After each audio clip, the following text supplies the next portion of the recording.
하나님의 말씀은 요한계시록 8장 1절입니다.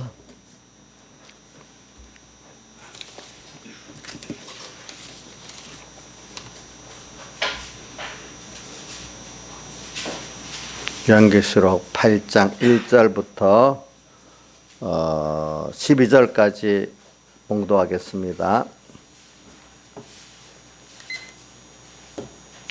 요한계시록 8장 1절부터 12절까지 여러분들이 자세히 뜻을 제가 천천히 읽을 테니까 이게 계시록이니까 무슨 말인지는 몰라도 그 문장은 잘 기억하시길 바랍니다. 일곱째 인을 떼실 때 하늘이 반시 동안쯤 고요하더니 내가 보매 하나님 앞에 시위한 일곱 천사가 있어 나팔을 받았더라.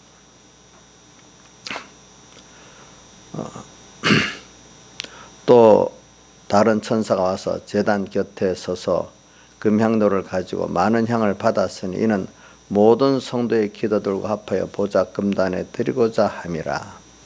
향년이 성도의 기도와 함께 천사의 손으로부터 하나님 앞으로 올라가는지라.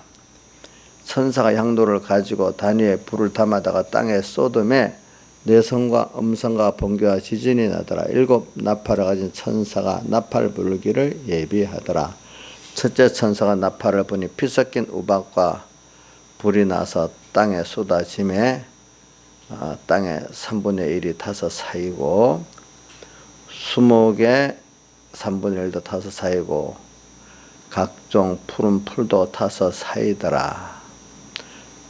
8절 둘째 천사가 나팔을 부니 불부는 큰 산과 같은 것이 바다에 던지음에 바다의 3분의 1이 피가 되고 9절 바다 가운데 생명을 가진 피조물들의 3분의 1이 죽고 배들의 3분의 1이 깨어지더라.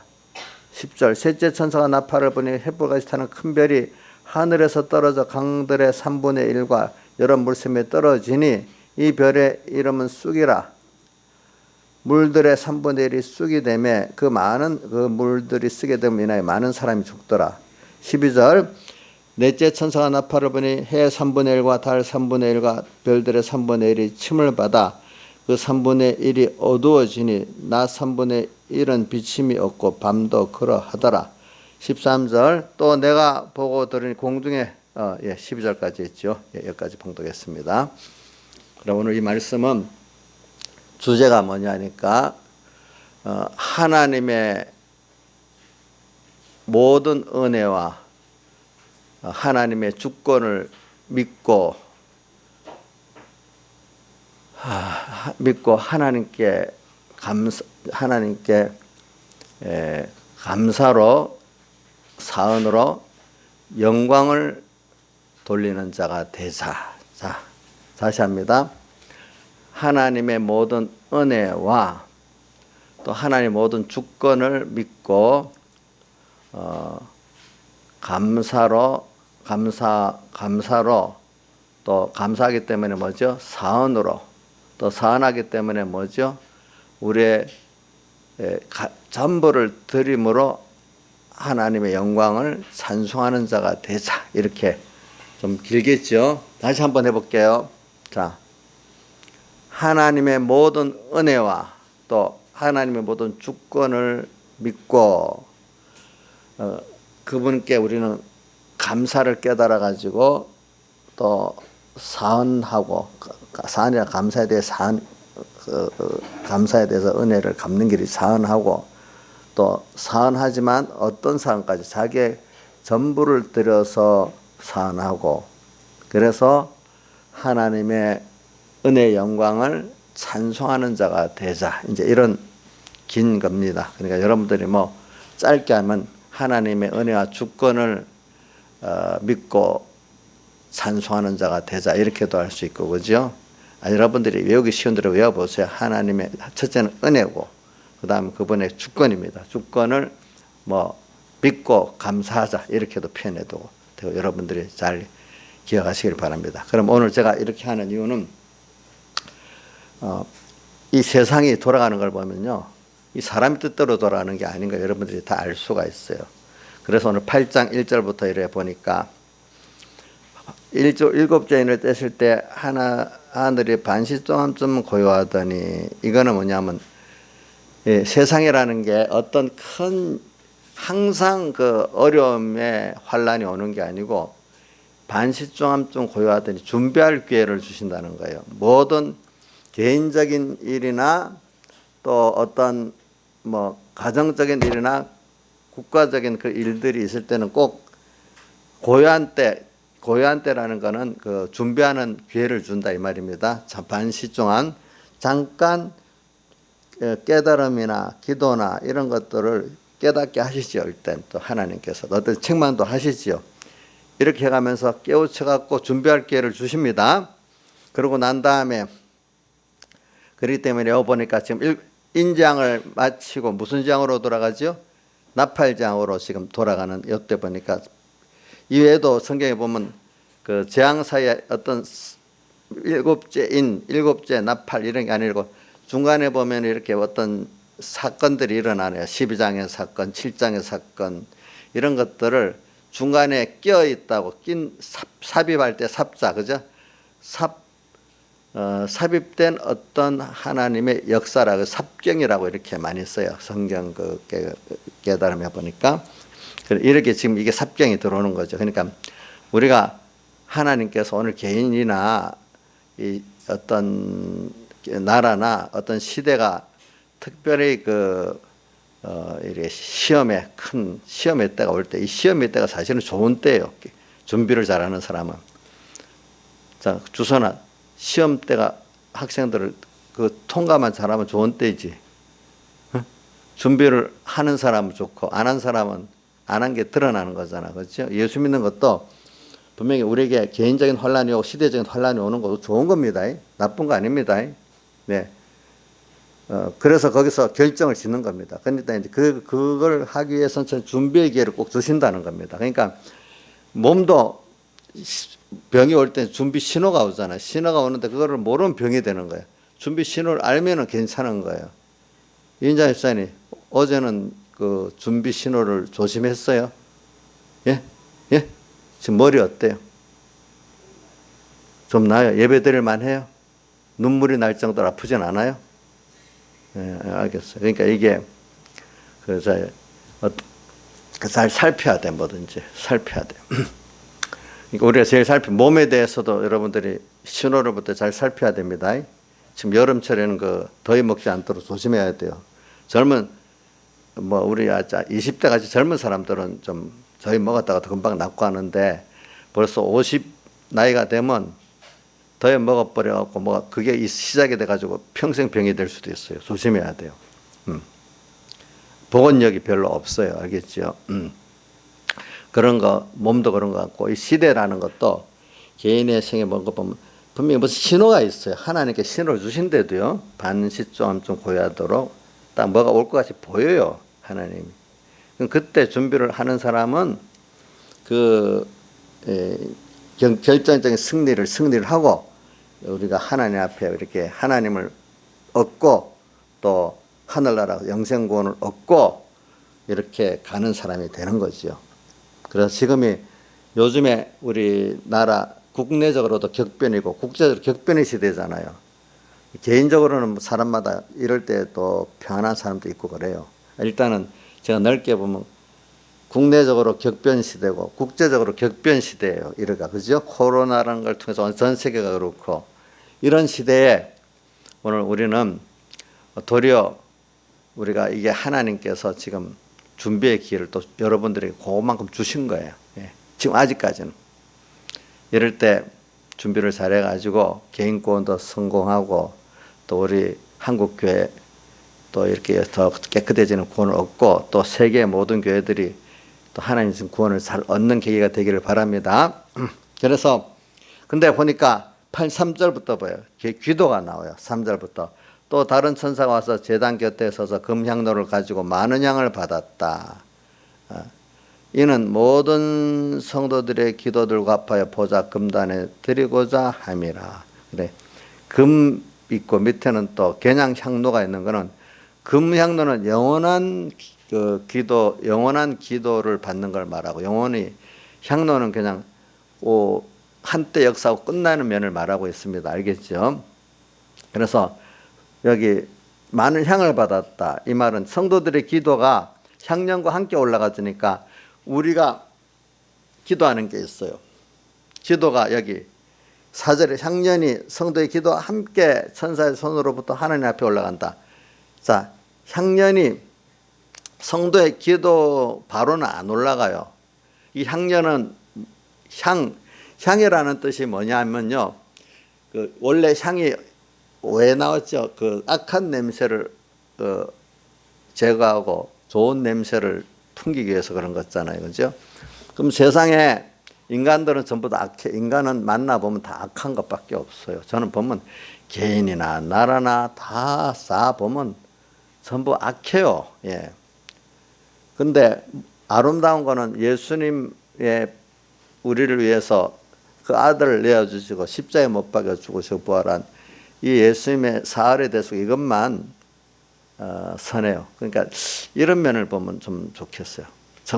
순수한 부모가 자식에게 값없이 그냥 사랑하는 거 있잖아요. 그 세상의 사랑에 제일 순수한 거는 물론 부부간에도 그런 순수한 사랑이 있을 수 있어요. 그것보다는 부모가 자식에게 하는 사랑이 제일 순수하고 그래도 그다음 또 부부끼리도 어떤 사람 참 계산적인 사람들도 있지만 또 정말로 이렇게 순수한 사랑을 가진 사람도 있어요. 부부간에도 보니까. 그래서 이런 참 그러니까 예수님 하나님인데 피조물 우리를 위해서 자기의 전부를 다 주신 거니까 이것만이 아름다운 향기고 깨끗한 거지. 인간들은요 원죄와 본죄가 있기 때문에 더 더러워요. 그 안에 보니까. 그래서 향년은 예수님의 제가 예수님이 사람 되어서 십자가에 못 박아 죽으시고 부활하신 그 희생의 사랑, 그 대신 죄를 속해 주시고 또 대신 의를 입혀 주시고 대신 하나님과 화목제물로 우리가 하나님과 하나가 되게 해 주신 그걸 한문으로 줄여서 죽으시고 부활하심으로 우리에게 주신 사활대속이라고 하죠. 그죠? 제가 이거 자꾸 설명하는 이유는 사활대속 이렇게 하면 여러분들의 그 깨달음이 부족해서 제가 이렇게 풀어주시는 겁니다. 풀어주는 거는 자꾸 풀어줘서 들으면 여러분들의 깊이와 넓이를 가지게 됩니다. 그러니까 이것만이 아름다운 향기예요. 세상의 아름다운 향기는 예수님의 우리에서 십자가에 못 박아 죽으시고 부활하신 것 외에는 참 아름다운 향기가 없어요. 그래서 향년이라는 것은 예수님의 우리를 위해서 사람 되오시고 십자가에 못 박아 죽으시고 부활하신 이것이 향년이에요. 향년. 그런데 이것이 이걸 향년이랍니다. 향년과 함께 올라가. 우리가 성도의 기도가 우리가 꼭 기도할 때 예수님께서 요한복음 14장에 보면 내 이름으로 기도하면 다 들어주신다. 주님 이름으로 기도하라는 게 뭐냐면 예수님 이름으로 기도드립니다. 이래 했잖아요. 그죠?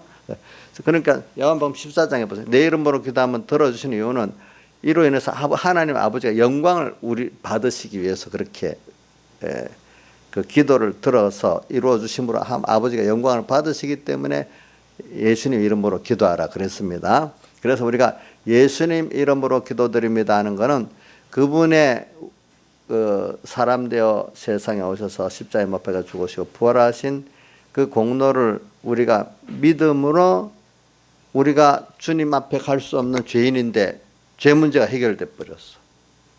또 죄만 없어갖고 주님 만날 수 없는데 주님이 의를 행해서 의를 입혀갖고 우리가 주님을 만날 수 있는 자격을 얻었어. 근데 그것까지도 안 돼요. 전에 하나님과 원수로 불목되어 있는데 그것까지도 또 주님 불목의 해결할 화목제물에 대해 주셔가지고 오늘 우리가 주님을 만날 수 있게 됐고 법적 근거는 됐는데 실제적으로 주님이 이렇게 인성을 입고 부활하심으로 말미암아 하나님과 인간이 하나가 되는 한 생명에 대해서 그걸 힘입어 가지고 우리가 정말로 주님과 법적인 면에 실제적으로 주님과 동하고 정하는 한 생명이 돼버렸어요. 머리하고 지체가 된 것 같이 한 생명이 되는 이런 것들을 우리가 믿고 기도를 드린다는 거예요. 예수님 이름으로 기도드린다는 것은 우리 자신으로는 주님 앞에 나갈 수 없어요.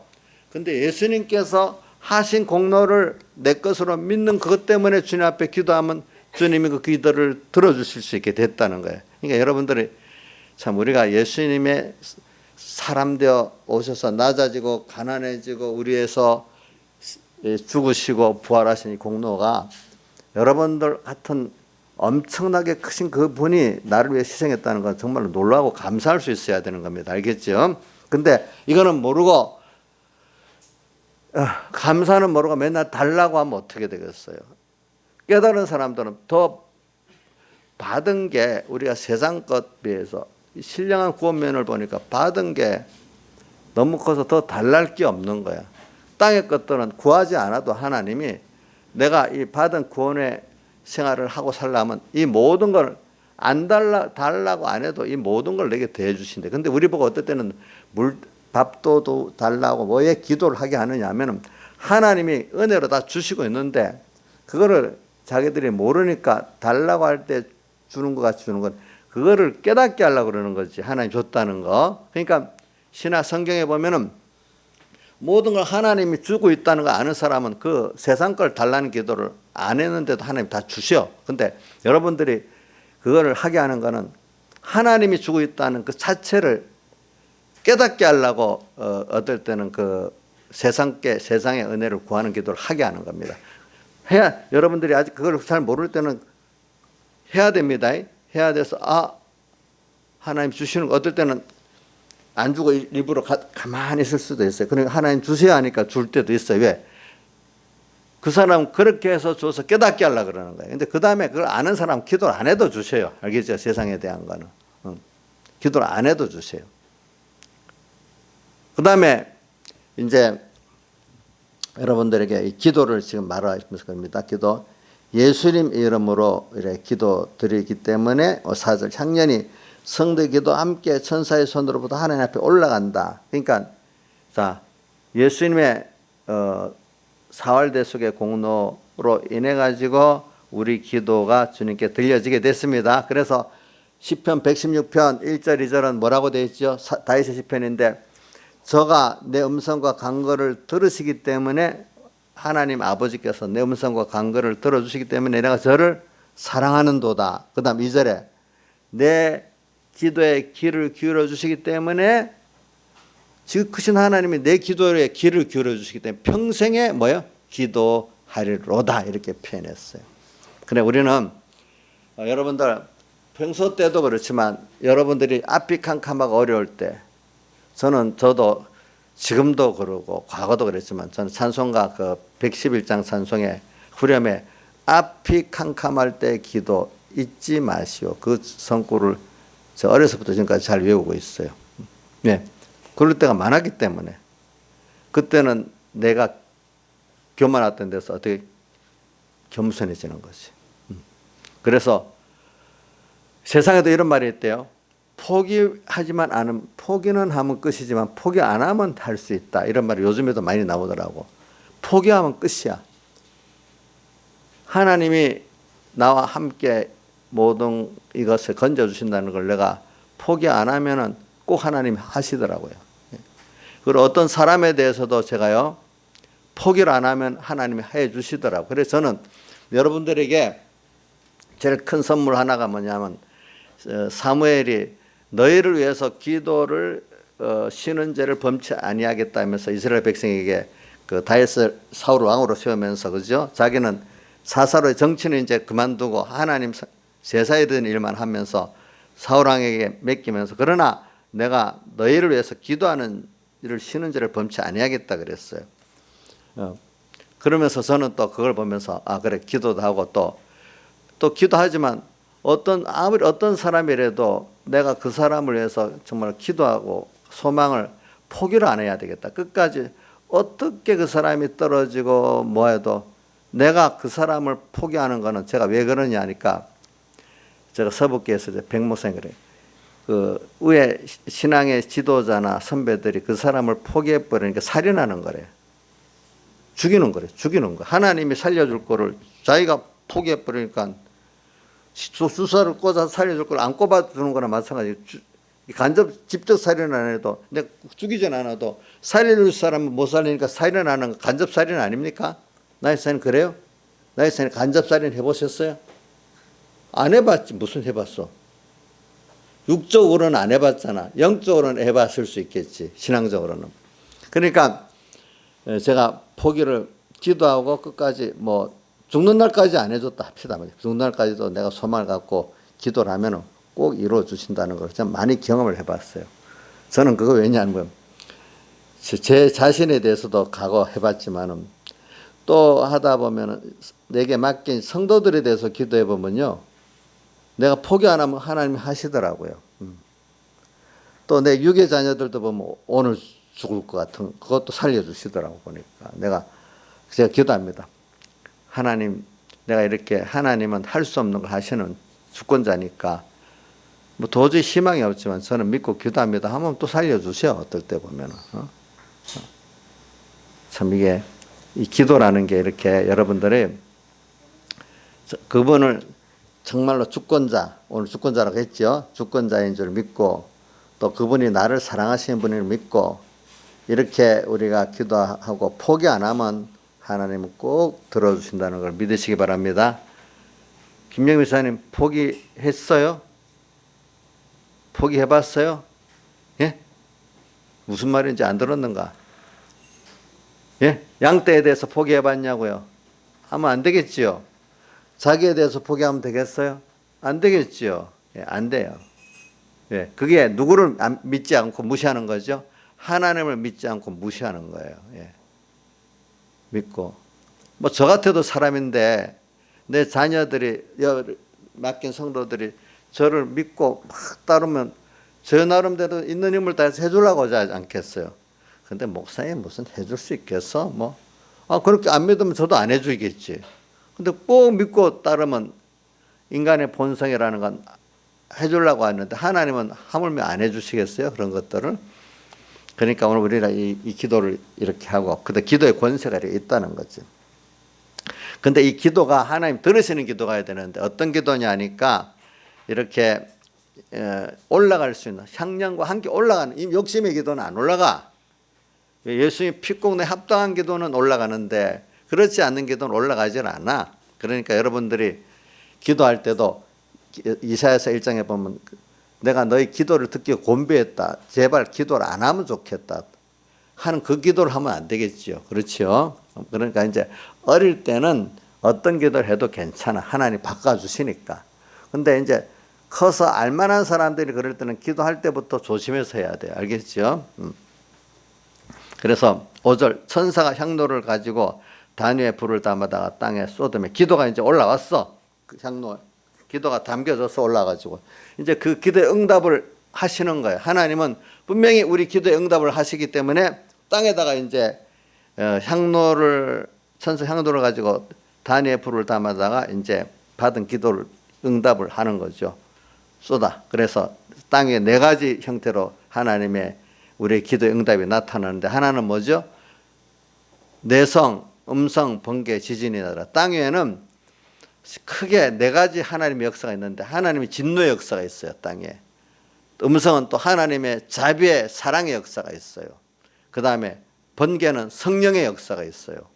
그 다음 지진은 사상의 파괴의 역사가 있어요. 뭐 나라도 파괴하고 가정도 파괴하고 뭐 어떤 기업도 파괴하고 뭐 자기 개인의 어떤 일도 파괴하는 이런 파괴의 역사가 있어요. 이 4가지 역사를 통해서 뭐냐면 우리의 구원을 이루고 성도들의 구원을 이루어 가지는 거예요. 자, 땅에 여러분들 보세요. 파괴 역사도 있을 때 거기서 하나님의 구원 역사가 이루어집니다. 또 진노의 역사가 있을 때 하나님의 구원 역사가 이루어집니다. 그와 동시에 성령의 역사, 번개와 하나님의 자비의 사랑의 역사가 또 있어서 우리 구원이 이루어지게 되어 있습니다. 그러니까 이런 게 땅의 모든 우리가 보기에 있는 역사들 다 하나님이 하시는 거예요. 하나님이 우리 구원을 위해서 주권대로 역사하신다는 거예요. 그렇기 때문에 온 세상은 하나님이 하시는 그 목적이 정해진 대로 저는 어려서부터 이런 생각했어요. 제가 살다가 어떤 어려움 만나면 결과적으로 하나님의 목적대로 세상은 가게 돼 있죠. 그분이 가장 크신 분이니까 그분대로 아 그래 내가 그분의 목적에 어긋나면 안 되는 거고 그분의 목적에 맞으면 되는 거구나. 그래서 성경은 몇 군데만 제가 찾지 말고 읽어 드릴게요. 에베소 그 1장에 보면은 에베소 1장에 이런 말이 있어요. 11절 모든 일을 그 마음의 원대로 역사하는 자의 뜻을 따라 모든 일 그 마음에 원하는 대로 역사하시는 자 누구밖에 없죠? 하나님밖에 없죠. 그분의 뜻을 따라 우리가 예정을 입어가 그 안에 기업이 됐어. 하나님 한 분만이 모든 것을 마음에 원하는 대로 역사하시고 또 로마서 9장에 보면은 또 이렇게 표현했어요. 9장 15절에 보면은 모세에게 이르시되 내가 긍휼히 여길 자를 긍휼히 여기고 불쌍히 여길 자를 불쌍히 여기를 하셨으니 그런즉 원하는 자로 말미암음도 아니고 다른 박제라는 자로 말미암음도 아니고 오직 긍휼히 여기시는 하나님으로 말미암음이니라. 예, 하나님이 하고자 하는 대로 하시지 긍휼히 여기잖아요. 긍휼히 여기고 이러지 자기가 하고 싶다고 원하고 다름질 한다고 되는 게 아니다. 이렇게 하나님 주권을 명시해 놨어. 그러면서 그 9장에 보면 바로를 세웠는데 바로도 그 하나님께서 강팍게 하니까 강팍게 된 거다. 알겠죠? 그렇게 말했습니다. 그 외에도 뭐 한 군데 더 보고 이사야서 그 고레스 왕에 나오는 게 몇 장이지? 이 고레스 왕은요 이사야서를 쓴 후 한 200년 후에 왕이에요. 고레스 왕 바사 페르시아를 창립한 왕이에요. 그 유명한 왕이야 세계 역사에. 그러니까 이 고레스가 벌써 200년 후에 나오는 왕 이름 고레스라는 이름까지 나오잖아요. 45장 1절 나 여호와는 나의 기름 받은 고레스의 오른손을 잡고 열국으로 그 앞에 항복하게 하며 열왕의 어리를 풀며 성문을 그 앞에 열어서 닫지 못하게 하리라. 내가 고레스에게 이르기를 내가 내 앞서 가서 험한 것을 평탄하게 하여 논문을 쳐서 부수며 회비장을 꺾고 이 고레스가 이스라엘 백성들을 바벨론의 폴에 잡힌 이스라엘 백성들을 다 해방시켜서 돌아가게 했잖아요. 그죠? 그렇기 때문에 이 페르사 왕조들이 뒤에 보면은 2차, 3차 귀환을 할 때 고레스 이제 건국 왕이 이렇게 하니까 뒤에 왕 아닥사스다 왕이라든지 여러 왕들이 보면은 그 이스라엘 포로를 귀환을 많이 시키고 성전까지 지어줬잖아요. 스룹바벨 성전도 그 고레스 왕의 명예에서 시작된 거죠. 그래갖고 지어주고 이랬어요. 이런 사람도 하나님께서 세웠다 했잖아요. 그렇죠? 고레스와 함께하기 때문에 고레스가 그 넓은 제국을 건설한 거예요. 하나님이 그렇게 했기 때문에. 무슨 뜻인지 알겠죠? 자, 모든 게 하나님이 이방의 왕도 하나님이 세웠어. 느부갓네살도 자기가 하나님을 세웠다는 걸 하나님이 자기를 세웠다는 걸 알고 나중에 찬양했잖아요. 기도하면서. 이런 것들 여러분들이 다 알아야 된다는 거죠. 그 다음에 55장에 보면 여러 하나님 주권에 대해서 지금 말하기 위해서 그런 겁니다. 또 55장에 보면은 55장 8절 여호와의 말씀에 내 생각은 너희 생각과 다르며 내 길은 너희 길과 달라서 하늘이 땅보다 높은 같이 내 길은 너희보다 길보다 높으며 내 생각은 너희 생각보다 높으니라. 주님과 우리의 생각은 아예 차원이 너무 다르다 하는 걸 여기 말하고 있는 겁니다. 우리가 이런 걸 믿고 신앙생활을 해야 되는 건데 자꾸 우리가 어떤 어려움을 부딪히면 하나님 배반하고 말씀 배반하고 세상과 타협하고 이렇게 사는 그것이 하나님을 무시하고 하나님과의 관계를 우리가 끊고 그 사망의 길 하나님 관계를 끊고 사망의 길로 가면 그것 때문에 고통을 당하게 되는 거예요. 자꾸. 그래서 저는 여러분들이 그래서 오늘 제목을 뭐라고 했죠? 하나님의 모든 은혜와 그분의 주권을 믿고 이렇게 시작했잖아요. 그죠? 지금 이 시대가 이렇게 환란이 심할수록 또 어떨 개인적으로 어려움이 실수록 하나님 모든 은혜를 믿고 또 그분의 주권을 믿으세요. 그 모든 것 오늘 에베소 1장 3절 보면 예수 그리스도로 말미암아 뭐죠? 하늘에서 모든 신령한 복을 우리의 복을 주시되 오늘 그분은 그분의 목적이 선이 우리 택한 내기 때문에 부모들이 일단 자식이 낳으면 모든 게 자식 중심으로 살아요. 알겠죠? 보니까. 그게 하나님이 나를 중심에 산다는 그 자연 계십니다. 왜 그 중에 아무나 말하는 게 아니고 자식이 있고 종이 있으면 자식을 위해서 종이 살지 종을 위해서 사는 건 아니거든요. 똑같은 사람이지만 우리는 하나님의 자녀잖아요. 택한 백성들. 세상 사람들은 하나의 종이라 종, 거의 필요한 종. 천사도 종이고 마귀도 종이고 불택자들도 거기 쓰이는 하나의 어떤 종들이에요. 우리는 그의 자녀예요. 그렇기 때문에 성도로 우리는 구별되어 있어요. 성도라는 거는. 구별된 여러분들 확실히 믿으시라고요. 그렇기 때문에 세상의 모든 것도 하나님께서 나를 위해서 지금도 이런 세상 만들고 저런 세상 만드니까 거기서 우리가 양육을 받고 있는 거니까 두려워할 필요가 없어요. 그래서 계시록 그 12장에 보면은 자, 우리가 광야에서 양육을 받는다. 그래서 그것을 무슨 곳이라 했죠? 자기 곳이라 했잖아요. 근데 어디로 그 광야 깊은 곳으로 가는 거니까 독수리의 두 날개 성령 인도를 따라가다 보니까 어디 광야 깊은 곳으로 가게 됐고 거기서 마귀하고 전투하면서 우리가 하나님을 더 배우고 그죠? 이렇게 자라가는 어떻게 그런 양육을 하나님을 더 알고 마귀를 알고 세상을 아는 이런 양육을 받아간다 이 말입니다. 그래서 우리는 세상이라는 여기서 지금 양육을 받아가는 것이고 여러분도 오늘도 매일매일 하나님 기도라면서 이번에 인도를 따라가는 그 사람만이 양육을 잘 받고될 수 있지 하나님 인도를 따라가지 않는 사람은 양육을 받지 못하고 그냥 부끄러운 권을 갖고 주님 앞에 가게 되는 것밖에 없어요. 그래서 오늘 저는 이거 나팔제왕을 하나하나 이제 하는 데까지 해보면서 오늘 여러분들 한번 생각을 해보겠습니다. 이 나팔장 하나님 이렇게 해가지고 오늘 우리가 뭐냐면 하나님의 은혜를 알게 하고 또 하나님의 주권을 믿게 하는 거예요. 그래서 땅에서 하는 일이 뭐예요? 하나님의 은혜를 알라는 거예요. 기본권 받은 하나님의 하늘에서 본 신령함으로 복 주시되 이렇게 해놓고 상세전 그리스도 안에서 우리를 택했고 예수 그리스도를 아들 되게 하셨고 이렇게 표현했잖아요.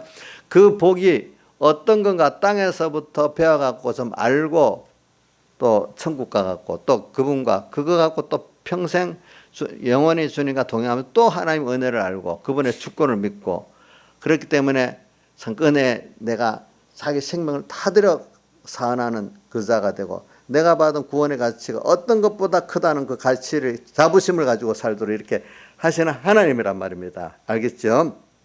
그러니까 이런 걸 깨달은 사람은 세상에 어떤 거 큰 거 하고 비교가 안 되기 때문에 예수 믿는 사람은 좀 남이 보기에 교만할 정도로 자부심이 있는 거예요. 저도 그래요. 저도 여러분들은 맡긴 양떼니까 여러분들한테는 제가 섬기고 겸손하게 뭐 제가 하려고 노력을 해요. 뭐라 교만하게 보이는지 겸손할지 몰라도. 근데 제가 이 세상 사람들에 대해서는 제가 뭡니까? 좀 교만하게 합니다. 왜? 뭐 나오면 그래 너가 얼마나 잘했냐? 나는 나는 이 잠깐 지나간 세상에서 지금 하나님을 배우고 있고 그 하나님 나와 함께 한다. 너가 추구하는 것과 내가 추구하는 것 아주 다르다. 이런 마음에 자부심이 있어요. 근데 설명을 하라면 하겠죠. 근데 설명을 해야 이해를 못하니까 안 하잖아요. 여러분들한테 설명하면 아멘이 되는 사람도 있고 아직도 거리 멀게 여기는 사람도 있겠죠. 그렇죠? 제가 진짜 자부심이 있어요. 예. 그러니까 제 친구들도 이제 나이가 저녁 나이 되니까 옛날에 세상에 관직 해봤던 것보다도 하나님을 아니까 야 예수 잘 믿고 있는 게 제일 가치가 있다. 자기들도 그 요즘 코로나 때문에 못 모였는데 한 달에 한 번씩 모이면 거의 국회의원 한 사람도 있고 국회 입법처장 한 사람도 있고 의사도 있고 다 있어.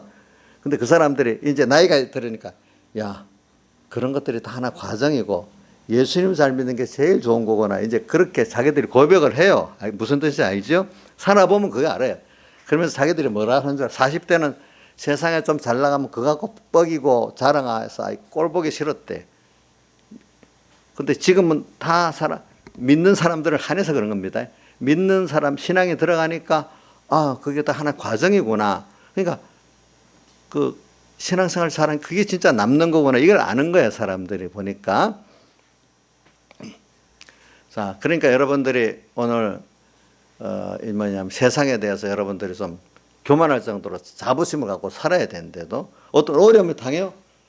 그래. 내가 좀 사업 실패도 했어. 또 이렇게 좀 낮아질 수도 있어. 그래. 그것까지도 하나님을 배워가는 나로서의 한 순서야, 순서. 결국은 내가 하나님 앞에 갈 거 아니야. 이렇게 좀 실패라도 자부심이 있어야 돼. 알겠죠? 강희야, 너 공부를 그동안 못했잖아. 공부 못해도 자부심이 있냐? 어이구, 됐다, 그러면. 난 공부도 못한 놈인데, 내가 뭐 하겠네. 이러면 이거는 안 되는 거야, 안 되는 거. 예? 자, 우리 또, 지능이 좀 낮다, 누가. 나이 사람 지능이 높아요, 낮아요? 잘 모르죠. 제가 보니까, 만약에 지능 낮다. 나는 지능이 낮다고 생각해서, 그래도, 그래. 난 성경에 고린도전서 3장에 너희가 지혜 있는 자가 되려거든 미련한 자가 되라. 하나님 앞에 미련한 자가 되래. 그러면 하나님의 지혜로 지혜로운 자가 돼. 내가 미련하기 때문에 그래 인간 지혜 지혜 있어봐야 얼마나 있겠냐. 내가 좀 똑똑하다고 잘난 척해봐야 그 아무것도 안 되는 미련한 거야. 알겠죠? 근데 하나님 앞에 내가 좀 세상적으로 미련하니까 하나님 앞에 내가 미련한 거로 좀 미련합니다. 알려주세요 하니까 하나님의 지혜로 오니까 이거 세상이 알 수 없는 지혜로 사니까 진짜 지혜로운 사람이 되는 거예요. 그죠? 저도 살아보니까 내가 똑똑한 거 갖고 하려니까 그게 다 깨지더라고요. 하나님 따라한 것만 남더라고요. 그래서 저도 저 잘난 척 하는 거 자꾸 없애고 인간이라는 거 조금 잘나면 막 그 잘난 척 하게 돼 있어요. 저도 봐도 그렇고, 네? 사람들 봐도 그러더라고. 근데 그걸 깨트려서 아이고 아닙니다. 하나님 당신에게 내가 시키는 대로 하겠습니다. 할 때 가장 지혜로운 결과가 있더라고요. 보니까. 그래서 오늘 이런 일을 이제 하는 겁니다. 그래서는 우선 한 절만 먼저 하고 그다음 또 하겠습니다. 첫째 천사가 나팔을 부니 자 이런 재앙들이 옵니다.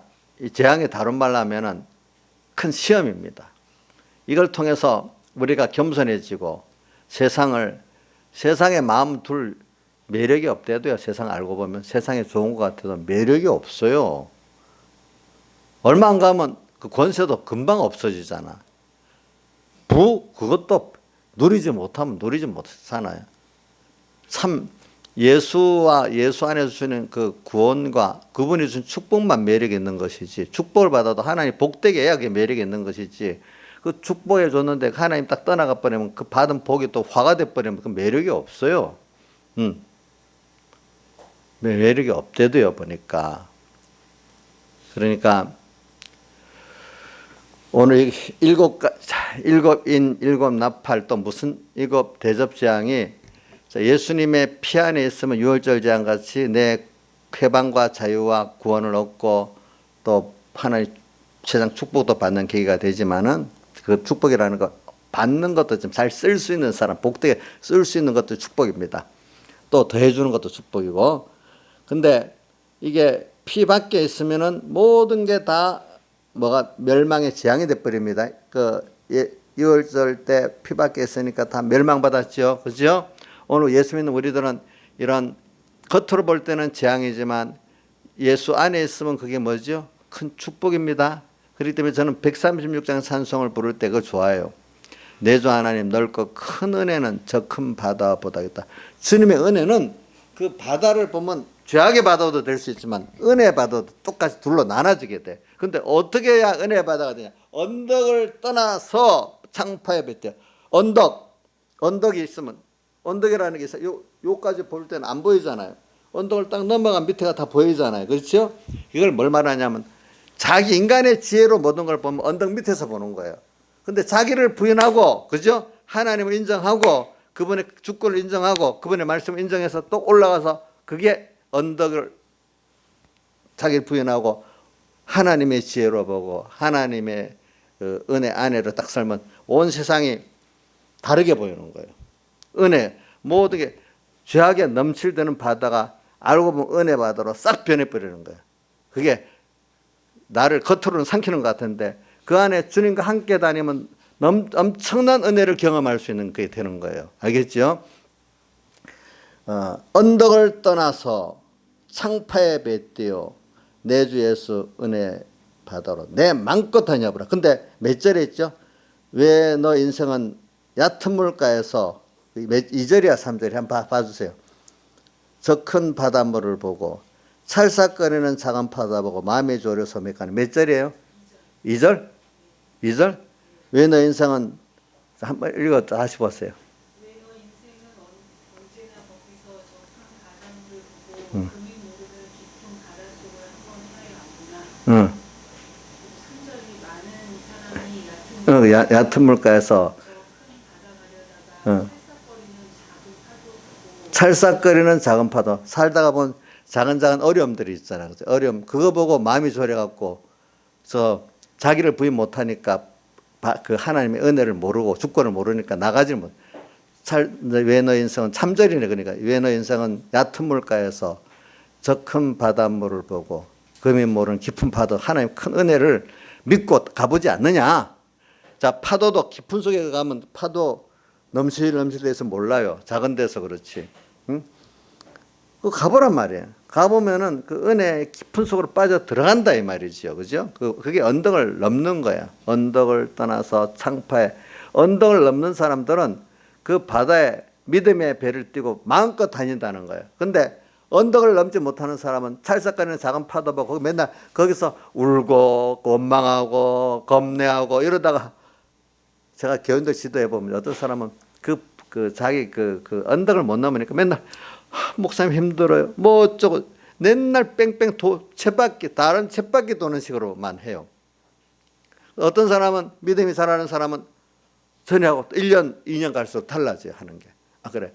찰싹거리는 작은 파도. 그래. 가보겠습니다. 가보니까 하나님 은혜를 또 경험하고 이제는 모든 세상이 이래저래 요동쳐도 그게 하나님의 은혜구나. 그 안에서 믿음을 갖고 세상을 마음껏 경험하는 사람이 되는 거예요. 보니까. 이런 사람이 되는 거예요.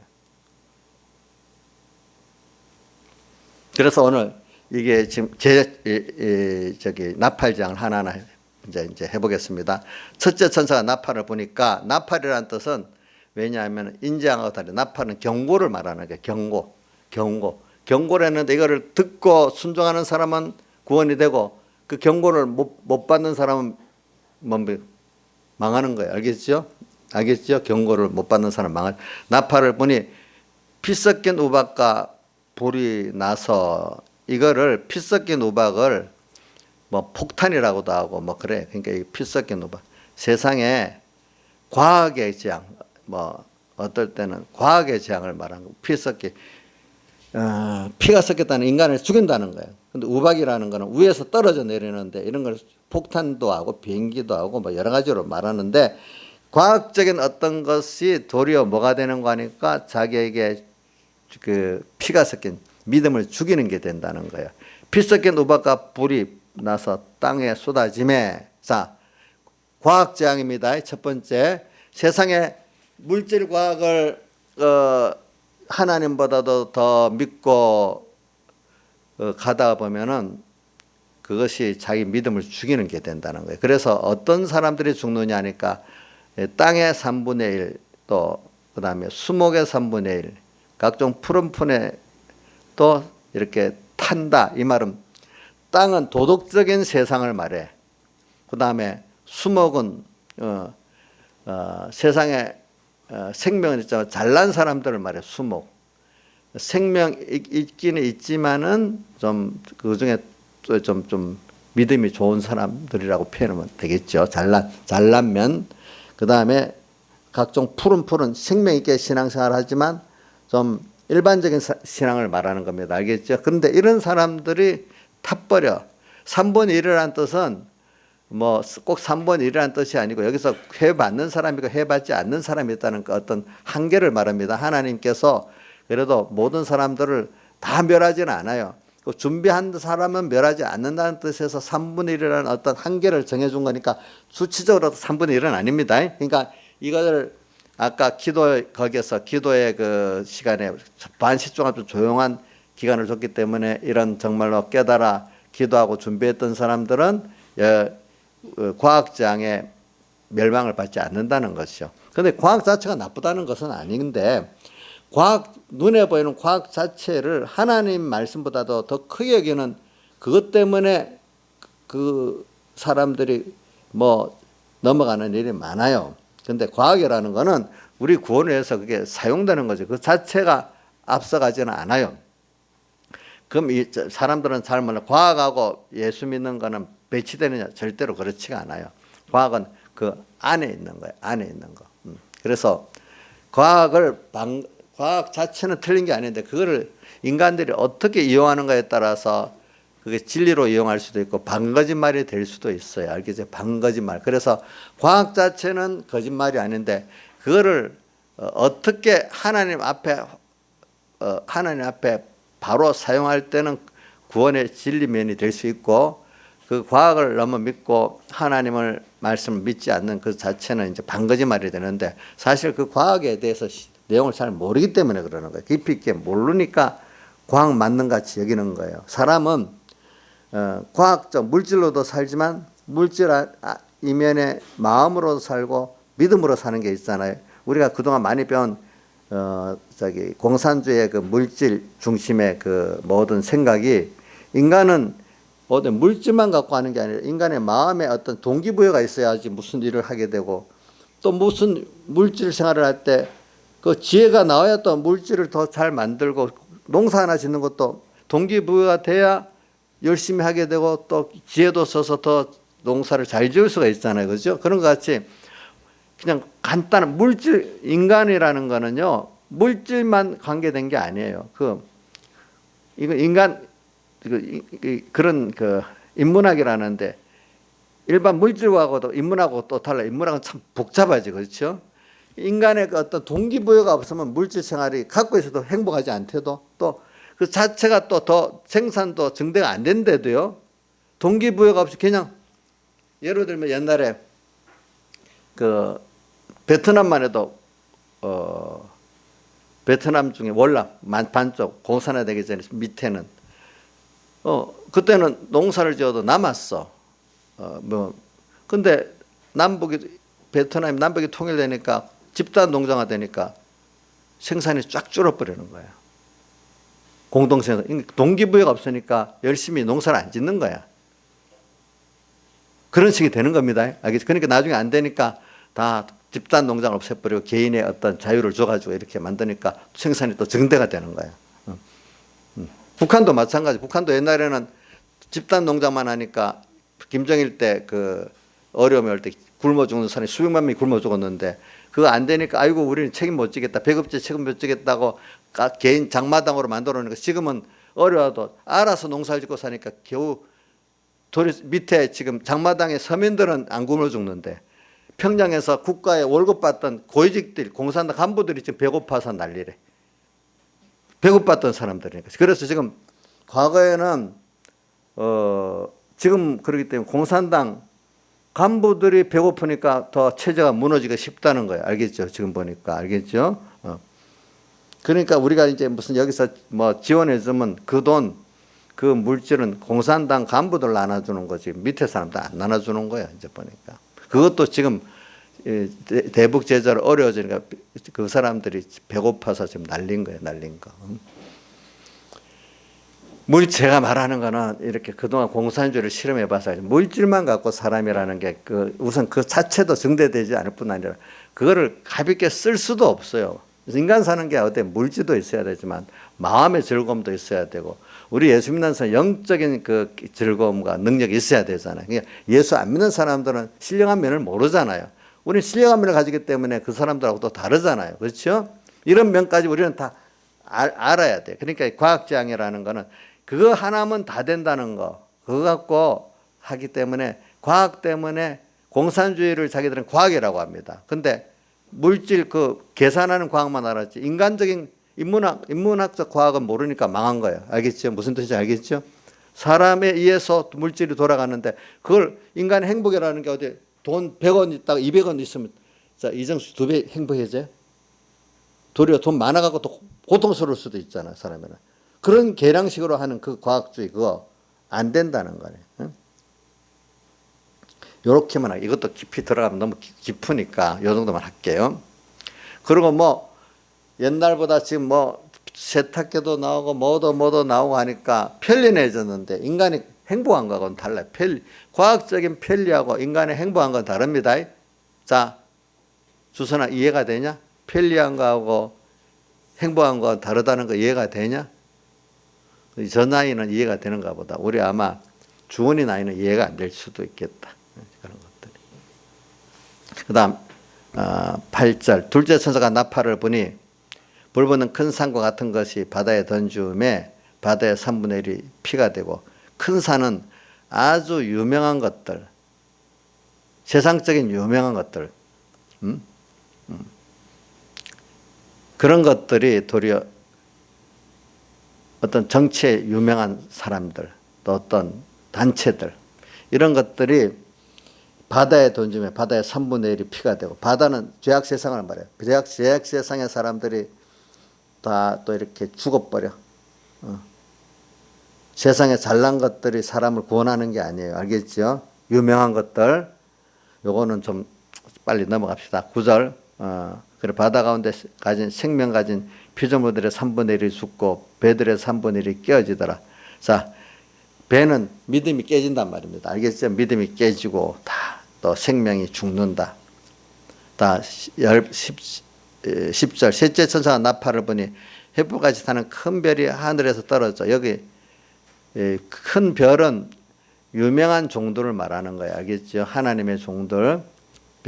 근데 횃불같이 타는 큰 별이라는 거는 아주 맹렬한 하나님의 큰 종들을 말하는데 근데 하늘에서 땅으로 떨어져 유명하지만 생명이 없고 속화되는 인본적인 세상주의적인 그 교훈하고 그 행정을 한다 이 말입니다. 알겠죠?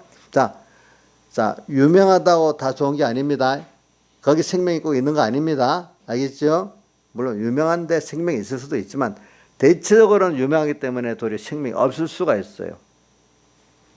횃불같이 타는 큰 별이 하늘에서 떨어져 강들의 3분의 1과 여러 물샘에 떨어지는 그 잘못된 교훈, 강물이라면 좀 큰 흐름을 말하고 또 여기 또 물샘은 작은 흐름을 말하는 거예요. 알겠죠? 그래서 그 물의 근원에 쑥의 교훈이 떨어지는 거예요. 그게 뭐냐면 올바른 생명의 교훈이 아니고 이 쑥의 악의 교훈. 그 쑥을 히브리서 보면 저기 누구를 말했더라? 에서를 말하면서 히브리 12장에 뭐가 나오는가? 화평과 거룩함을 쫓으라 이렇게 하면서 이제 나와요. 그 쑥의 교훈에 대해서 한번 찾아보자. 12장에 히브리서 12장 12장 14절 모든 사람으로 더불어 화평과 거룩함을 쫓으라. 이것이 없으면 아무도 주를 보지 못하리라. 너희는 돌아보아 하나님의 은혜에 이르지 못하는 자가 있는가 두려워하고 은혜에 이르지 못하는 자 하나님의 은혜를 모르는 자 말이죠. 또 쓴뿌리가 나서 괴롭게 하고 쓴뿌리가 악을 말하는 거예요. 많은 사람이 이로 말미암아 더러움을 입을까 두려워하고 이렇게 표현했어요. 그죠? 제일 무서운 게 세상 말은 무섭지 않아요. 잘못된 그 교훈이 제일 무서운 거예요. 악의 교훈. 여러분들 예수 믿는 사람들이 세상에 별로 피동을 받아 적게 그 세상에 피동받는 거는 크게 손해가 없어요. 별로. 근데 이 하나님의 교훈이라고 하면서 잘못된 악의 교훈, 쓴뿌리 때문에 믿음이 크게 손상받는 거예요. 그렇기 때문에 창세기 3장부터 쭉 내려오면은 성경의 모든 구도는 가인과 아벨의 구도고 또 나서 예수님 당시에 가면 예수님과 바리새인의 그런 그 바리새인 뭐 다른 외식의 세력의 구도고 또 종교개혁 때도 그런 구도고 지금도 보면 우리나라 보세요. 예수 믿는 사람끼리의 그 노선 투쟁이에요. 보니까 뭐 제가 이건 말해도 뭐 제가 수사받아도 할 수가 없죠. 어떻게 했어. 우리 지금 여당 쪽에 있는 머리들 전부 다 예수 믿는 사람이에요. 알겠죠? 또 다른 쪽에 있는 뭐 다 들여다보면 그 중심에 모든 것들은 믿는 사람들이 거의 주가 돼 있어요. 알겠죠? 보니까. 특히 대표적인 게 그 윤명 같은 사람들은 우리 윤명이가 우리 양지사님 같은 동네 사람이야. 똑같은 양씨인데 아버지가 윤씨래 가지고 양아버지 이름으로 윤으로 바꿨어. 그런 사람들이 참 예수파리 해가지고 그런 사람들이 있어. 그래. 그러니까 성경에 보면 악한 사람들이 예수 믿는 사람들에게 마귀가 들어가면 제일 악한 사람 되는 거예요. 저 히틀러 예수 믿는 사람입니다. 근데 마귀가 들어가니까 얼마나 악한 짓을 합니까? 그렇죠. 예수님 당시 예수 죽인 사람들이 바리새인 하나님 믿는 사람들이잖아. 그러니까 우리 안에 보면 마귀가 예수 믿는 사람들을 넘기려면 큰 마귀가 들어오는 거예요. 예수 믿는 사람. 그래서 저는 마태복음에 보면 귀신이 어떤 사람이 소재돼서 귀신이 나갔어. 소재를 깨끗이 하고 나갔어.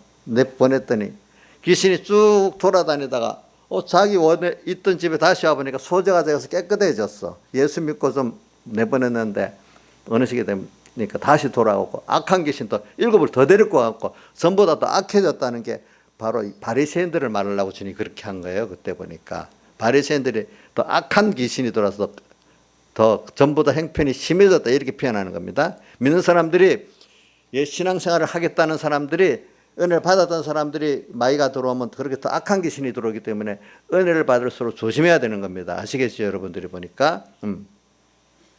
그래 이게 그러니까 유명한 것만 쫓는 사람은 100% 나중에 그 미혹을 받습니다. 유명보다도 하나님의 뜻이 뭐냐 이걸 통해서 유명하면서 세상의 이익을 추구하려고 하면은 꼭 그 마귀에 빠집니다. 그렇기 때문에 성경은 분명히 여러 가지를 말했어요. 좁은 문으로 들어가라. 마태복음 7장 12절 뭐라고 되어 있죠? 멸망으로 인도하는 문은 그 길이 넓고 커서 그리로 들어가는 자가 많고 생명으로 인도하는 문은 좁고 길이 협조가 찾는 이가 적다. 이러면서 바로 15절에 뭐라고 되어 있죠? 거짓 선지자들을 삼가라 이렇게 나오잖아요. 이게 하나님 앞에 잘못된 교훈이라는 게 얼마나 우리에게 그렇지 아무거나 들으면 되는 거예요. 교회 가서 무조건 설교를 들으면 되는 게 아니에요. 이 시대일수록 더 조심해야 돼. 예수님 당시부터 바리새인의 교훈을 듣는 사람들 어떻게 되겠어? 그들은 교인들을 얻기 위해서 두루 다니다가 얻은 배나 지옥의 재산을 만든다 그랬잖아요. 그죠? 또 발람의 교훈도 나오죠. 계시록에 그 두 아들에게 발람의 교훈이 나와. 민수기에 보면 발람의 교훈 나오잖아. 그 교훈을 받으면 망한다는 거야. 그게. 여러분들이 이런 시대일수록 올바로 큰 횃불같이 타는 큰 별, 유명하다고 하면 횃불같이 타는 유명하다는 거예요. 크다는 거예요. 횃불같이 타는 큰 별은. 하늘에서 떨어져 강물의 3분의 1이 여러 물샘에 떨어지니 그거 먹는 자마다 먹으면 믿음이 죽는다는 거죠. 믿음이 죽는다는 거지. 그 물이 쓰게 되면 많은 사람이 죽더라. 또 12절 넷째 천사가 나팔을 부니 해 3분의 1과 달 3분의 1과 별들의 3분의 1이 침을 받아 그 3분의 1이 어두워지니 낮 3분의 1도 그 비침이 없고 밤도 그러하니라. 자 보니까 자 여기는 해는 하나님께서 오늘 직접 우리에게 진리와 영감을 보여주는 게 가려져. 달은 하나님의 교회, 그걸 받아 전하는 하나님의 교회를 말해. 교회도 어두워져.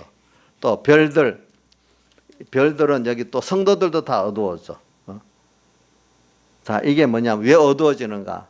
그거는 이게 9장부터 나오는데 그것까지는 내가 설교할 시간이 없고 9장부터 보면은 인간의 그 욕심 속에서 나오는 그 연기가 그거를 공기를 가려워 가지고 햇빛이 오는 것도 막고 그죠? 그래서 교회도 어두워지고 성도들도 어두워진다. 인간이 끝없는 욕심. 그래서 예레미야서 2장 13절에 나오죠. 이스라엘이 두 가지 악을 행했는데 하나는 뭐죠? 생수의 근원 대신 주님을 버린 것. 또 하나는 물이 고이지 못할 커진 웅덩이를 자꾸 판 거. 그게 두 번째. 끝없는 인간의 욕심은 아무리 채워도 채워지지 않아. 돈을 채워도 안 돼. 뭘 채워도 안 돼. 하나님 은혜로 예수님 우리 성령의 사람은 은혜를 받으면 그 안에 지족하는 마음이 있어 경건이 큰 일인데 만족할 줄 알아요. 하나님 앞에 만족하고 감사하면서 자기 생명을 다 드려 사언하려고 하는데 욕심의 사람들은 사언이 없어. 또 채워. 요즘에 그 대표적인 게 뭐냐면 부모 보고 자기가 흙수저 부모한테 태어났다고 흙수저 자기 스스로 그렇게 생각하는 겁니다. 그래 그 흙수저로 부모된 사람들 낳은 죄를 묻고 구박하는 거예요. 엄마 자기를 낳아줬다고 원망하는 거예요. 보니까 왜?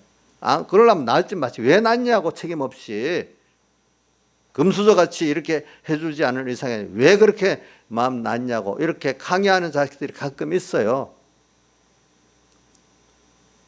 자, 윤정이 너 지금 너 원망했냐? 부모님? 안 했겠지. 조금 해봤겠지. 내가 알지. 너 얼굴 보니까 조금은 해봤을 것 같아. 민영이 웃는 거 보니까 해봤는가 보네. 낳은 죄, 그 낳은 죄가 얼마나 큰지 몰라요. 그거 갖고 막 큰 소리 하니까 부모들은 다, 그래. 요즘 부모들이 제일 많은 거, 미안하다. 내가, 금수저 같이 못해서 미안하다. 낳아서 또, 그것도 안 되니까 낳아줘서 미안하다. 이렇게 한다네, 요즘에는. 옛날에는 낳아줘서 고맙다 했는데, 옛날에 낳아줘서 고맙다고, 그래. 요즘은 낳았다고. 저도 항상 한 번씩 어떨 때 보면 저도 그래 당해요. 저도 당한데도요. 이렇게 이런 은혜를 모르는 시대가 돼버렸어. 그래. 3분의 1. 그러니까 해가 어둠이 다 인간이 그렇게 벌써 낳은 부모를 낳았다고 원망하는 시대가 되도록 이렇게 어두워졌으니까 또 교회 와서도 하나님의 은혜를 배워야 하는데 하나님의 은혜보다도 광야에 40년 동안 보면 기적을 보고도 감사 찬송하다가 또 며칠 되면 또 원망하고 그러다가 광야에 40년 동안 멸망받았다 했잖아요. 그렇죠? 네 가지 죄를 지었잖아요. 뭐죠?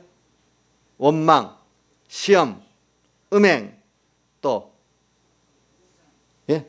우상 숭배. 이 죄 짓다가 망해버렸어. 기적도 봤으면서 똑같이 기적을 봤는데 감사하는 사람이 있고 감사하는 것보다 끝없이 욕심을 탐욕하다가 망하는 사람이 있고 그래. 그러니까 오늘 여러분들이 이런 걸 생각하면서 이게 욕심에 들어 이런 욕심 때문에 어떤 사람은 하나님 진리도 가려주고 교회도 그런 교회가 돼버리면 교회가 어떤 교회 가면은 하나님 은혜를 안 가르쳐 복 받읍시다 믿고 이렇게만 자꾸 가르쳐봐요. 나중에는 감사는 없어져. 하나님 달라는 하나님 믿습니다. 나 사랑하는 줄 믿습니다. 그러나 이렇게 주시길 바랍니다. 이렇게 믿는 잘못된 신앙이를 가르칠 수가 있어요. 여러분들에게.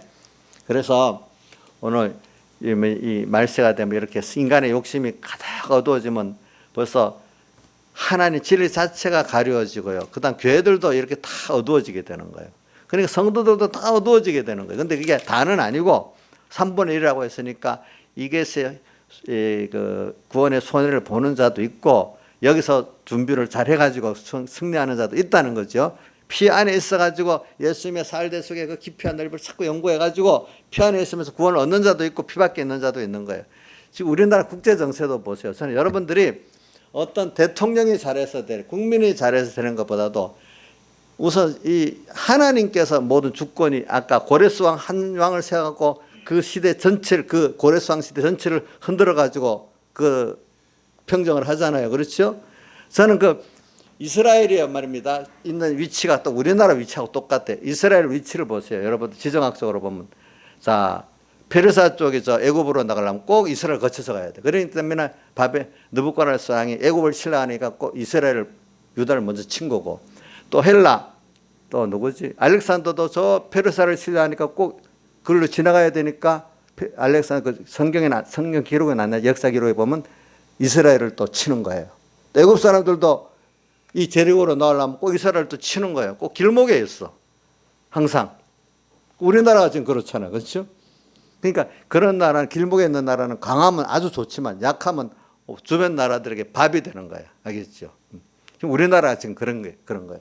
그러니까 오늘 우리가 하나님이 말하면 문재인 정부가 잘하고 못하고 이전에 국제 정세가 일단 아무리 우리가 잘해도 소용이 없고 못해도 또 잘 될 때가 있고 그래요. 알겠죠? 오늘 눈을 뜨니까 떴는 김정은이가 죽었느니 뭐니 이상한 CNN 그 뉴스가 막 올라왔는데 그게 확인된지 안 됐는지 몰라. 그리고 또 그거는 확인되는 게 미국의 그 군함들이 저 남해 포진돼 있고 모두 전투 준비가 다 끝났어. 일본하고 전투를 하게 되면 이런 말이 있더라고. 요즘은 전쟁은요, 전쟁 나면 빠르면 1시간 내에 끝나고 길어야 하루래. 하루. 우리는 전쟁이 나는지도 몰라. 그 전쟁이 나면 왜 그렇게 하루 만에 끝내냐 하니까 북한은 생화학무기도 있고 또 그다음에 세균무기도 있기 때문에 그게 유출되면 다른 폭탄보다 더 귀하기 때문에 그런 것들을 이왕 전쟁이 나면 그거 나머지 가지고 생화학무기가 흐트리면 이건 굉장히 큰 문제잖아요. 그죠? 또 무슨 가스무기 같은 거 하면 더 큰 문제잖아. 그러니까 전쟁에 나면 아예 그런 것들을 사사시 다 초토화시켜 버려야 되는데 북한은 그렇게 준비가 돼 있대. 나는 모를 때는 한번 들어보니까 군사 전문가 얘기 들어보니까 폭탄을 우리나라에서 만든 폭탄인데도 어디 하나에 딱 떨어뜨리면 갑자기 진공이 탁 됐다가 탁 멀어지면 사람들이 죽어버리고 그렇게 그게 원자탄에 엄청난 위력을 가졌대. 그런 것들을 보면 우리나라에도 그런 무기가 다 있대요. 그러니까 지금은 그런 준비가 다 돼 있어요. 알겠죠? 그리고 또 보니까 미국하고 중국하고 회담을 했는데 그 나중에 그 북한이나 우리나라 상관이 없이 미국하고 중공이 마음 먹으면 그래서 협정 중에 하나가 뭐냐 하니까 그래서 미국 중국 합의해 가지고 북한을 이제 무너뜨리고 나면 정권을 무너뜨리고 나면은 지금 평안북도나 한경 그쪽 쪽에 많은 지역을 중국이 차지하고 또 평안북도 북쪽은 소련이 차지하고 강원도 북쪽은 미국이 관리하고 평양 주변은 네 나라 공동 운영체로 하고 황해도 하고 그 강원도 쪽은 한국이 남한 쪽에 주고 이런 식으로 분할로 중국이 제시를 했대. 근데 미국이 그거를 yes, no도 안 했대. 어떻게 계산돼 본다고. 그러니까 이 세상 강한 나라에 작은 나라는 우리나라가 중국과 미국이 그러면 어떻게 할 수가 없는 거야. 세계 정세라는 거는 그런 무서운 거예요, 여러분들 알겠죠? 우리나라 힘 갖고 되는 게 아니기 때문에 물론 정부가 어느 쪽에 붙어서 좀 자기들의 공로를 지분을 받으면 되겠지. 그 안에 대해서. 우리나라 보세요. 제가 이래 말하는 거는 이런 것들이 우리가 하는 게 아니라도 국제정세가 하는 거라도 국제정세가 하는 건 누가 또 조정하겠어? 하나님 조정하시지 않겠어? 그것들을. 그죠? 하나님 주권에 있는 거예요. 자, 우리나라가 1948년 독립된데도 자, 그거 보면은 독립군들이 무장투쟁해서 독립한 거 아니지요? 그렇죠? 자, 역사를 딱 보면 제가 이런 것들을 실제를 지키기 위해서 역사 얘기를 하는 겁니다. 왜? 고레스 자체도 역사 얘기 아닙니까? 고레스 왕이 일어나기 전에 벌써 예수님 하나님께서 이사야를 통해서 예언했잖아요. 그래서 그렇게 돼버렸죠. 그죠? 또 지금도 무슨 우리나라만 봐요. 우리나라 시작이 카이로 회담이라고 1943년에 저 이집트 카이로에서 일어났는데 그때 2차전 일어나가지고 제일 먼저 이탈리아하고 항복을 했잖아요. 항복하고 나니까 이제 거기서 이제 중국, 미국, 영국이 세 나라 카이로에서 회담하면서 한국을 독립시키기로 약속을 한 거예요. 근데 거기에 다른 나라들은 기록이 안 돼 있어요. 그게 여러분들 알지만 우리나라가 외교적인 노력, 그래서 기승만 대통령 그래 외교적인 노력에 의해서 중립이 되지 무장 투쟁만 갖고 안 된다고. 강대국들이 그걸 해주려고 할 때 되는 거라고. 그러니까 두 가지가 다 합해서 됐겠죠, 그죠? 그래서 이제 한국을 독립시켰다고 거기다 명문이 됐어. 명문을 시켰어. 그리고 이제 그리고 1943년인데 1945년 초에 지금 얄타 지금 그 나라 이름이 뭐지? 그 나라 이름이 뭐예요? 지금 얄타 반도 있는 나라 이름이 생각 안 나네. 소련 남쪽에 있는 그 나라. 흑해 북쪽에 있는 그 나라. 네. 갑자기 나라 이름이 생각이 안 난다. 그 반도가 있어요. 지금 중국이 그 소련이 침공해서 그 자기 땅 만든 그 나라 있어. 거기서 회담을 했어. 그때 이제 미국하고 소련하고 영국이 회담을 했는데 거기서 그때 이제 독일이 항복하기 전이야. 그때도 또 한 번 더 한국을 독립시키기로 세 나라가 약속을 했는데 소련이 안 하려고 그러는 거야. 그러니까 루즈벨트 대통령 보좌관이 이승만 대통령의 그 책을 읽고 감동을 받아가지고 이 루즈벨트는 잘 모르니까 이따가 소련이 반대하니까 다시 그 보좌관을 부르고 보좌관이 다시 설명을 열심히 루즈벨트가 밀어버리니까 그래 독립을 시키기로 약속하자 또 이래 된 거야. 그다음 또 포츠담이라고 이제 독일이 망하고 포츠담 독일에 있는 지역이거든요. 거기서 회담할 때 분명히 한국은 독립시키겠다고 또 나와. 세 번에 국제 강대회에서 세 번이나 말을 했기 때문에 바로 독립이 되는 거예요. 그게 보니까 여러분들 지금 크루족은 5천만 명 인구가 있어도 그 독립이 안 되잖아요. 보니까 그렇죠? 그러니까 이게 뭐냐면 국제 정세에 의해서는요 힘없는 나라는 지 뜻대로 안 되는 거예요. 여러분들 알겠죠? 지금도 보세요. 중국 안에 여러 족속들이 마음대로 핍박을 받아 꼼짝을 못 하잖아요. 그렇죠? 그러니까 이게 뭐냐면은 그래갖고 이제 우리나라가 이제 독립은 했는데 이제 서로가 독립을 하려고 해도 모든 나라들은 자기 욕심이 있는 거예요. 중국은 그래 우리나라 독립시켜가지고 보니까 중국 군대를 주둔시켜갖고 우리나라를 자기 하나의 지방성으로 만들려 했더라고요. 장개석 같은 사람들. 좋은 뜻으로. 또 소련은 소련대로 또 우리나라 욕심이 있는 거예요. 그러니까 일본은 내 나라가 분할 점령하려고 했대요. 일본은 미리 알고 미국을 막 삶아가지고 이제 혼자 그렇게 만들었고.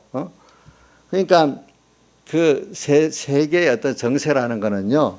여러분들 알게 우리나라의 어떤 수준에서 되는 게 세계 정세라는 건 강대국의 힘에 의해서 되는 거예요. 제가 이 말을 하는 거는 그 강대국을 조정하는 분이 누구냐 이거야. 하나님이야. 인간은 모든 욕심대로 하는 거야. 욕심대로. 국가라고 선한 국가가 어디 있겠어. 뭐 좀 더 선하고 더 악하고 차이가 있지. 미국대로 욕심이 있지 않겠어요. 그죠? 다만 옛날부터 이런 말은 있어. 영토를 맞대고 있지 않는다는 그래도 욕심이 적다는 거예요. 영토에 대해서. 그러니까 옛날에 봐요. 신라가 멀리 당나라고 이렇게 하니까 성공을 하잖아. 주변 나라는 안 되고. 원래부터 옛날부터 멀리 있는 큰 힘센 나라하고 동맹을 맺는 게 그 나라에 제일 유익하다는 게 옛날부터 주변의 나라는 동맹을 맺으면 나중에 동맹이 안 맺어지는데 땅을 뺏으려고 하기 때문에 꼭 주변 나라들은. 그러니까 이런 것들 다 역사적인 면을 보면서 이것까지도 하나님이 하시는 겁니다. 알겠죠? 그러니까 저는 여러분들에게 무슨 역사를 강의하려는 게 아니라 하나님께서 하시는 걸 믿고 나가야지. 인간의 노력이라는 거는 어떤 부분에 있고 하나님 따라가는 겁니다. 알겠죠? 그리고 세상도 큰 힘에 의해서 조정되잖아. 우리 경제도 미국 경제가 없으면 망하잖아요. 미국 금융시장이 올라가면 우리나라 주가도 올라가죠. 내려가면 내려가죠. 그러니까 제가 어머니 들으니까 어떤 사람이 주식 투자하는 사람이 미친놈이다. 왜 미국 주식이 올라가면 올라가. 왜 떨어지면 떨어져. 미국 놈들 때문에 죽겠네. 또 이렇게 욕을 하면서도 주식을 투자하는 거예요. 그만큼 힘 있는 사람대로 되는 거예요. 뭐든지. 왜 우리나라에 만약에 미군이 철수해버리면 우리나라 주식시장은 4시간 만에 다 폐장이 돼버린대요. 그러면 믿지를 못해서 모든 주식 투자한 나라 사람들이 외국의 자본들은 그 나라로 다 주식을 빼간대. 미국만 철수해버리면, 미국만 철수하면은 그런 데인데, 뭐 미국 철수해서 안보만 문제가 아니라 경제가 바로 파탄난다는 거예요. 그런 것들. 그러니까 이런 걸 생각하면서 여러분들 하나님이 그렇게 하시는 거예요. 알겠죠? 이걸 믿고 하나님 앞에 겸손히 살면 됩니다. 사람이 머리를 써서 되는 게 아니에요. 우리 문재인 대통령 북한에 그렇게 잘했는데도 지금 파국을 맞았잖아. 마음대로 안 돼. 다 같이 주님께 기도드리겠습니다.